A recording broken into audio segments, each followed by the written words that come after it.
जय श्री राम, राम राम, नमस्कार। Education system Bihar में आपका स्वागत है। आज के इस वीडियो में बिहार शिक्षक बहाली 7वें चरण टीईटी एसटीईटी के बारे में बात करने वाले हैं। टीईटी एसटीईटी शिक्षक अभ्यर्थियों के लिए बड़ी खबर निकलकर सामने आ रही है। सभी विषय के अभ्यर्थियों के लिए महत्वपूर्ण है। 7वें चरण के सभी टीईटी एसटीईटी क्वालिफाइड अभ्यर्थी ध्यान दें। जैसा कि आप लोग हेडलाइन देख रहे होंगे, इन सभी महत्वपूर्ण बिंदुओं पर बात करने वाले हैं। सभी विषय के रिजल्ट में बड़ा उलटफेर हो सकता है। इससे पहले आप लोग ये हेडलाइन देख सकते हैं, आनंद किशोर जी की सच्चाई आई सामने। आज तक के टोटल एसटीईटी गड़बड़ी का विश्लेषण करने वाले हैं इस वीडियो में। आप लोग ये भी देख सकते हैं नीचे, सरकार की खुली पोल, 7वें चरण रोकने का नया तरकीब। इन सभी महत्वपूर्ण बिंदुओं पर बात करने वाले हैं। सबसे पहले देख लेते हैं आनंद किशोर जी की सच्चाई। तो ये देख सकते हैं, इससे भी बड़ी खबर जो अभी है आप लोग ये देख सकते हैं। अब आगे देख लेते हैं। सबसे पहले बड़ी खबर से पहले ये देख लेते हैं, आनंद किशोर जी की सच्चाई। सभी क्वालिफाइड का उच्च प्राप्तांक से न्यून प्राप्तांक का लिस्ट नहीं देना। तो जो डिक्रीजिंग ऑर्डर लिस्ट है यह नहीं दिया जाना। विस्तार से देख लेते हैं। 12 मार्च 2021 रिजल्ट के 3 महीने बाद रिजल्ट सीट में बहुत बड़ा बदलाव और डेटा में भी बहुत बड़ा बदलाव। इसके अलावा आप लोग ये देख सकते हैं, 21 जून 2021 को उच्च प्राप्तांक से न्यून प्राप्तांक का लिस्ट शिक्षक अभ्यर्थियों को विश्वास दिलाने के लिए देना चाहिए था। जी बिल्कुल देना चाहिए था, लेकिन ऐसा कुछ भी आनंद किशोर जी नहीं कर सके। ऑफिशियल वेबसाइट पर जो लिस्ट है वो नहीं जारी कर सके उच्च प्राप्तांक से न्यून प्राप्तांक का सभी क्वालिफाइड अभ्यर्थियों का, अर्थात जो भी 75 या फिर 67.5 से अधिक लाए हैं सभी का। अब आगे देख लेते हैं। कारण ये है, कारण और तर्क देख सकते हैं। कट ऑफ तो अनुमान से भी दिया जा सकता है, तो अनुमान भी लगाया जा सकता है और इससे भी दिया जा सकता है। पिछले दिनों की खबर के अनुसार भी इस पर बातें कर चुके हैं। वैकेंसी डिटेल्स रिजर्वेशन परसेंटेज से कोई भी निकाल सकता है। तो ये भी बात है कि जो आरक्षण का जो परसेंटेज है इससे कोई भी वैकेंसी डिटेल्स निकाल सकता है। अब आगे देख लेते हैं, क्वालिफाइड अभ्यर्थी की संख्या भी अनुमान से दिया जा सकता है। बातें कर चुके हैं पहले भी। अब आगे देख लेते हैं, जो लिस्ट है उच्च प्राप्तांक से न्यून प्राप्तांक का, यह लिस्ट में एप्लीकेशन नंबर रहेगा, रोल नंबर, इसके अलावा नेम, तो नाम भी रहेंगे, इसके अलावा अंक भी रहेंगे। तो ये सब हैं। तो इसीलिए चाहिए कि ये लिस्ट जारी हो जाता है तो वास्तविक अभ्यर्थियों को विश्वास हो जाएगा। अब आगे देख लेते हैं, लेकिन ऐसा कुछ भी 21 जून को नहीं कर सके।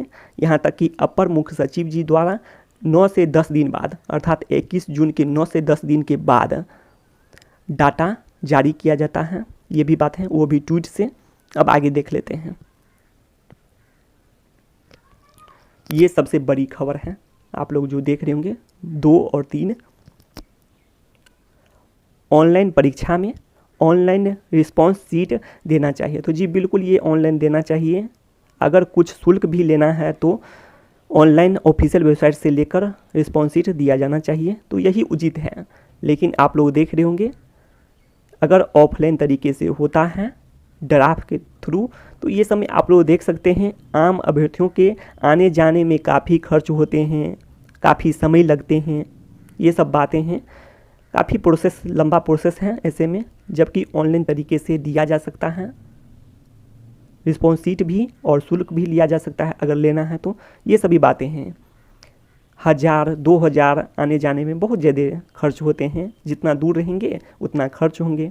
खासकर कंप्यूटर साइंस विषय के अभ्यर्थियों के लिए और भी समस्या है, और सभी विषय के अभ्यर्थियों के लिए समस्या है। दूर तो सभी रहते हैं, जो पटना में रहते हैं उनके लिए अच्छा है, और जो दूरी पर हैं उनके लिए अच्छा नहीं है।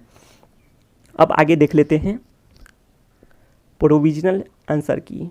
तो जी बिल्कुल ये बात है, तो इस पर बातें कर लेते हैं। यही बड़ी खबर है जिसके कारण बातें जो निकल कर सामने आई है। पिछले दिनों की खबर, कल का ही खबर है, आप लोग सुने भी होंगे। तो देख लेते हैं जो आंसर की है। आंसर की के अलावा आप लोग ये देख सकते हैं ऑब्जेक्शन भी लिया गया आंसर की देने के बाद। उसके बाद अभ्यर्थियों का जो भी ऑब्जेक्शन है उस पर विचार किया जाना था। तो ये बात था, तो विचार किया गया या फिर नहीं किया गया इसके बारे में कोई जानकारी नहीं दिया गया आनंद किशोर जी द्वारा, अर्थात फाइनल आंसर की दिया जाना चाहिए था। अभ्यर्थी देख लेते हैं क्या हुआ, चेंज क्या हुआ। तो ये सब के लिए फाइनल आंसर की भी देना चाहिए। जैसे कि क्वेश्चन आप लोग समझ सकते हैं, प्रश्न भी दिया गया था, उसका उत्तर भी दिया गया था, और बाद में इसी तरह से देना चाहिए, प्रश्न भी देना चाहिए और फाइनल आंसर की भी देना चाहिए, क्या चेंज हुआ है ऑब्जेक्शन करने के बाद, ये सब अभ्यर्थी देख पाते हैं। ऐसा कुछ भी नहीं किया गया। और ऑनलाइन तरीके से लेना चाहिए, जो भी रिस्पॉन्स शीट है यह दिया जाना चाहिए ऑनलाइन तरीके से, और शुल्क भी लेना है तो ऑनलाइन तरीके से। तो यही उचित और तर्कसंगत है। वैसे अभ्यर्थी नहीं जान सकते हैं, काफ़ी लंबा प्रोसेस हो जाएगा ये जो ऑफलाइन तरीका है। अब आगे देख लेते हैं। तब अभी यह याचिका नहीं होता है, तो जी बिल्कुल यह याचिका नहीं होता। बार बार याचिका जानबूझकर कराने की क्या जरूरत है, तो जी बिल्कुल बार बार करवाने की क्या जरूरत है, याचिका क्यों होता है बार बार। इसके लिए सुधार होना चाहिए और सब कुछ पारदर्शी तरीके से होना चाहिए, जिससे याचिकाएं लंबित न हो अधिक से अधिक। आप लोग देख सकते हैं जो मेरिट लिस्ट और नोट इन मेरिट लिस्ट कर दिया गया था 3 महीने के बाद रिजल्ट शीट में बदलाव करते हुए, जिसके कारण कई मामले लंबित हैं। और इससे पहले भी सिलेबस को लेकर मामले लंबित हुए थे और गणित पेपर को लेकर, इसके अलावा 106 अभ्यर्थी का था। तो ये सब नहीं होना चाहिए था, इतना याचिकाएं, और एक बार परीक्षा भी रद्द हो गया है। आप लोग नीचे देख सकते हैं, आगे इस पर भी बातें करने वाले हैं। तो ये सभी जानकारी हैं, आप लोग देख सकते हैं। तो यही बात है, सरकार शिक्षा मंत्री जी, वायरल गलत प्रश्न के उत्तर कुछ को दिया गया। तो ये भी बात है कि वायरल यह हो रहा है कि गलत प्रश्न के अंक भी दिए गए हैं, कुछ को नहीं दिया गया, यह वायरल हो रहा है। तो इसकी कोई पुष्टि तो नहीं की जा सकती है, यह क्या बात है यह आनंद किशोर जी ही बता सकते हैं अच्छा से। तो यही बात है। तो ऐसा तो नहीं करना चाहिए जिसके कारण याचिकाएं लंबित हो जाते हैं बार बार। यह बताया जा रहा है वायरल में कि गलत प्रश्न के अंक कुछ को दिया गया है, कुछ को नहीं दिया गया। तो यह तो अजीब बात है। तो आप लोग ये सभी बातें देख सकते हैं।